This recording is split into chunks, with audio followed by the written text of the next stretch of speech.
घर आगे काऊ राबिबा शुभ कि अशुभ कौन मिले संकेत। आपण निश्चिंत भाव काऊ मानकु घर आगे बसीथिबार किंबा दाना खाउथिबार देखिथिबे। अनेक लोक बुझी पारंती नाही ए काऊ माने घर को आसीबा किंबा रास्ता रे देखिबा शुभ किंबा अशुभ होइथाय। प्रायतः आपण निश्चिंत देखिथिबे काऊ माने आपणको घर आगे छात गछरे किंबा झरका उपरे बसी थांती। घर आगे काऊ राबिबा साधारण कथा, किंतु ज्योतिष शास्त्र रे एहार विशेष महत्व रहिछि। जदि काऊ आपणकर घर आगे राबुछि तेबे एहा आपणको पई भल कि खराब जानिबा पई ए भिडियोटी को संपूर्ण भाबरे देखंतु। ज्योतिषक कहिबा अनुसार जे जदि आपणको घर आगे काऊ राबुछंती तेबे एहार अनेक अर्थ रहिछि।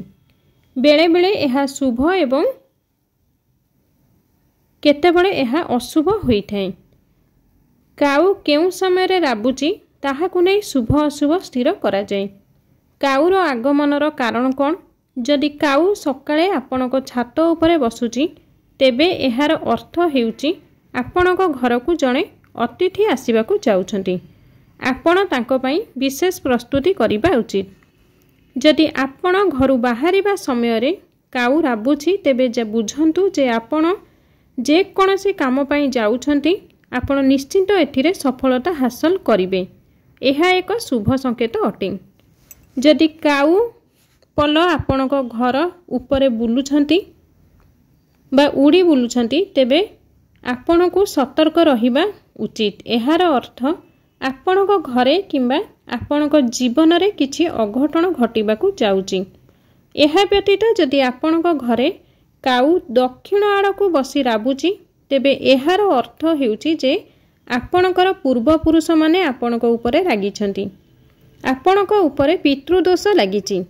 आपण एथुरु मुक्ति पाइबा पई पंडितଙ୍କଠୁ पदक्षेप नेबा उचित। मुहरे खाद्य धरिथिबा काऊ को देखिबा।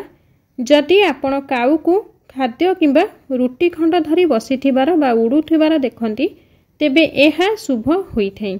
एहार अर्थ आपणकर किछि बड़ इच्छा बहुत शीघ्र पूर्ण हेबाकु चाउछि। घरर द्वार रे काऊ राबिबा। जदि काऊ घरर मुख्य फाटक को आसी बा राबे तेबे एहार अर्थ आपणको घर को अतिथि आसीबे। एहा माता लक्ष्मी बा धनर आगमन को प्रतीक करे। काऊ माने छात उपरे उड़ी बुलिले कौन करिवे? जेतेबेले आपणको घर को आसुथिबा काऊ मध्य आपणकर पूर्वज होई पारंती। सेथिपई जदि आपणको छात उपरे काऊ उड़ी बुलुछंती सेमानक पई एक पात्र शस्य किंबा पानी रखंतु किंबा रुटी इत्यादि सबु खाद्य सामग्री को अल्प परिमाण रे रखंतु। एहा द्वारा आपणकर पूर्वपुरुष मानकु संतुष्ट करिवो। गुटे झिया जीवनर 13टी कष्ट। झिया जीवन रे कष्ट ता माँ गर्भरु ही आरंभ होई जाइथाय। जेतेबेले समस्ते पुओटीए पई आशा करिथांती, जेतेबेले से झियोटी बड़ होई जाए तार खेलिबा कुदिबा पढ़िबा बयस रे ताकू एई कथा बुझा जाए जे केमिति झाड़ू पोछा करा जिवो, रोसेई शिखिबा आउ पुओ मानक तुलन रे कम कथा कहिबा। पिलाटी बेलू सासु घर को जिबा आउ बाप घरे निज घर नुए बोली बारंबार जणाई ताकू कष्ट दिया जाए। बेले बेले अनिच्छा सत्ते भी काले अधिका बयस होई जिवो सेही भयरे पाठ पढ़ा बंद करी बाहा हेबाकू पड़िथाय।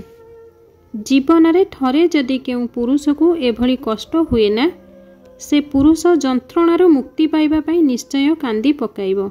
किंतु मानिबाकू पड़िबो झियो मानकू ए नारी जगत को सारा जीवन जाक से कष्ट मासकू थरे भोगी थाए।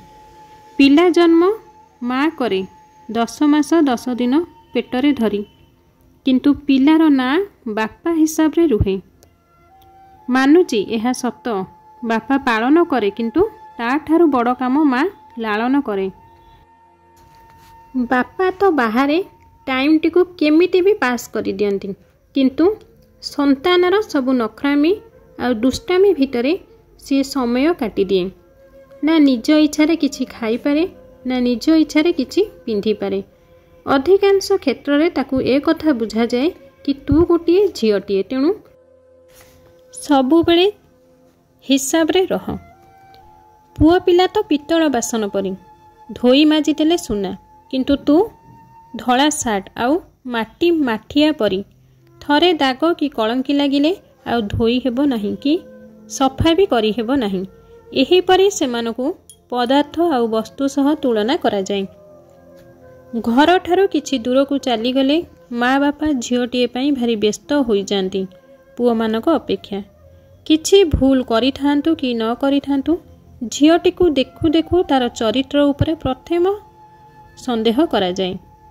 एमिति अनेक कष्ट को छाती तले चापी रखी झीटीए सही जाए, कारण सीए भावे मु तो गोटे झीटीए, किछि कहिले बा करिले मोर तो सम्मान जीव, ता संगरे बापा मांकर भी सम्मान चली जीव।